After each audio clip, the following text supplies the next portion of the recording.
ഇപ്പോൾ വളരെ കോമൺ ആയിട്ട് ചോദിക്കുന്ന ഒരു ചോദ്യമാണ് സ്ട്രെസ്സും ആങ്സൈറ്റിയും ഒക്കെ എങ്ങനെയാണ് മാനേജ് ചെയ്യുക, പിന്നെ അതിനെ തുടർന്നുണ്ടാകുന്ന ഉറക്കക്കുറവ്, മുടി കൊഴിച്ചിൽ, അങ്ങനെ ഒരു നമ്പർ ഓഫ് പ്രോബ്ലംസ് സ്ട്രെസ്സ് കൊണ്ടുണ്ടാകുന്നത്. ശരിക്കും ബേസിക്കലി സ്ട്രെസ്സിൻ്റെ ഒരു കാരണം തന്നെ, ഒരു ബേസിക് റീസൺ എന്ന് പറഞ്ഞു കഴിഞ്ഞാൽ നെഗറ്റീവ് തോട്ട്സാണ്.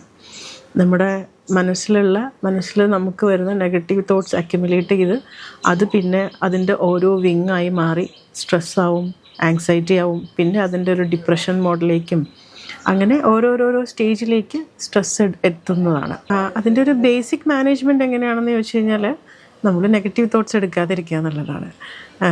ഹൗവെവർ എങ്ങനെ വന്നാലും നമുക്ക് ചില സാഹചര്യങ്ങളിൽ അത്തരത്തിലുള്ള നെഗറ്റീവ് തോട്ട്സ് എടുക്കേണ്ടി വരാറുണ്ട്.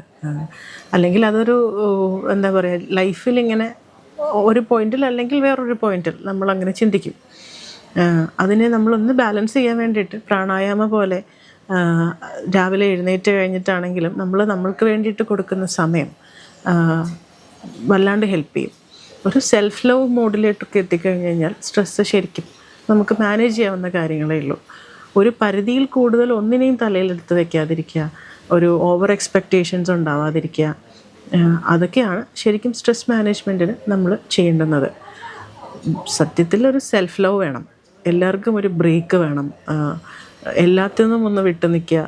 ഒന്ന് നമ്മൾ പറയാറില്ലേ, ഈ യുദ്ധഭൂമിയിൽ നിന്നൊന്ന് ഇറങ്ങി ബാക്ക് ഓഫ് ചെയ്ത് നിന്നിട്ട് അങ്ങനെ നമ്മൾ കാണാൻ ശ്രമിക്കണം എന്നുള്ളത്, യുദ്ധത്തിനെ കാണാൻ ശ്രമിക്കണം. അപ്പോൾ നമുക്ക് എല്ലാ സാഹചര്യങ്ങളും മനസ്സിലാക്കാൻ പറ്റും എന്നുള്ളതാണ്. അപ്പോൾ when you are feeling stress, come out of that situation and try to see yourself. ഒന്ന് അകത്തേക്ക് നോക്കിയാൽ മതി, എന്താണ് പ്രശ്നം എന്ന് മനസ്സിലാക്കിയിട്ട് അതിലേക്കുള്ള, പിന്നെ അതിന് എന്തൊക്കെ നമുക്ക് ചെയ്യാമെന്ന് നമ്മൾ തന്നെ ഒന്ന് ആലോചിച്ചാൽ ഒരു 10 മിനിറ്റ് ഇരുന്നാൽ തീരുന്ന പ്രശ്നമേ ഉള്ളൂ. ഈ 10 മിനിറ്റ് ഇരിക്കാനില്ലാത്തതാണ് എല്ലാവരുടെയും ഒരു പ്രശ്നം എന്ന് എനിക്ക് തോന്നുന്നു.